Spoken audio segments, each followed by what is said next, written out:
ఈ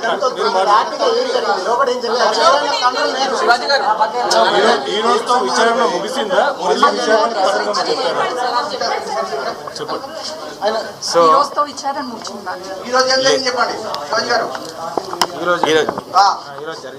ఈరోజు జరిగిన విషయం ఏంటంటే తప్పులేదు, ఆయన అభిప్రాయాన్ని నేను గౌరవిస్తాను.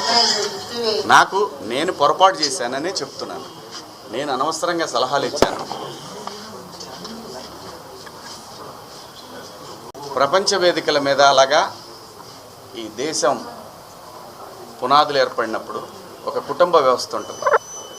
కుటుంబ వ్యవస్థ ఈ ప్రపంచంలో అత్యద్భుతంగా ముందుకు వెళుతున్న ఏకైక వ్యవస్థ భారతదేశం. ఈ భారతదేశంలో ఎవరు ఎలా బతకాలనేది రాజ్యాంగం నిర్దేశిస్తుంది, నేను కాదు. ఒకవేళ ఎవరి హక్కులకైనా భంగం కలిగినప్పుడు దానికి ఇలాంటి వ్యవస్థలు ఉంటాయి. సో నాకు అర్థమైంది ఏంటంటే సలహాలు ఇవ్వటం మానుకోవాలి.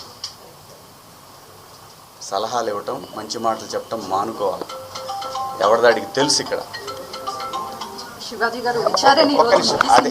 అది చెప్తాను. ఒక్క నిమిషం, నేను చెప్పాలనుకుని చెప్పనండి. మళ్ళీ అంటే నేను అనేది దీన్ని ఇంతటితో ముగించుదామని, ఈ డిస్కషన్ ఇంతటితో ముగిద్దామని చెప్తున్నా. ఎవరి అభిప్రాయాలు వాళ్ళకి తెలుసు. ఇక్కడ మంచి మాటలు చెప్పాను, చెడ్డ మాటలు చెప్పాను అనే దానికి బ్యారియర్ లేదు. Very clear. నేను వాళ్ళు అడిగిన వాటికి సమాధానాలు ఇచ్చాను. వాళ్ళు మళ్ళీ ఏదన్నా ఉంటే నాకు కాల్ చేస్తూ ఉన్నారు, నాకు మెసేజ్ పంపుతా ఉన్నారు. నేను అన్నాను, నా వల్ల ఎవరన్నా ఇబ్బంది పడినారని నేను ఇబ్బంది పెట్టానని మీకు ఎవరన్నా డైరెక్ట్గా వచ్చి కంప్లైంట్ ఇస్తే అప్పుడు కూడా నేను వచ్చి మీకు సమాధానం చెప్తాను మేడం అని చెప్తాను. థ్యాంక్ యూ అండి. కనిపిస్తుందండి. సో అపాలజీ చెప్పారు, కానీ ప్రకాష్ రాజ్ మాత్రము ఇప్పటికీ చెత్తగా మాట్లాడాడు. శివాజీ ఆడవాళ్ళ పట్ల గౌరవమే లేదు అని చెప్తున్నాడు. ఏం చెప్తారు మరి? నేను ఇంకా చూడలేదండి, చూసినాక చెప్తాను.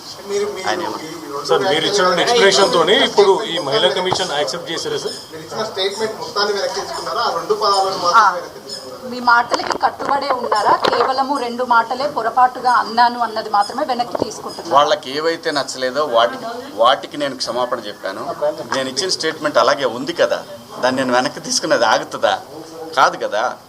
నేను మంచి చెప్పటం తప్పు అనేది నాకు అర్థమైంది. మీకు సోషల్ మీడియాలో విపరీతమైనటువంటి ఒకటే,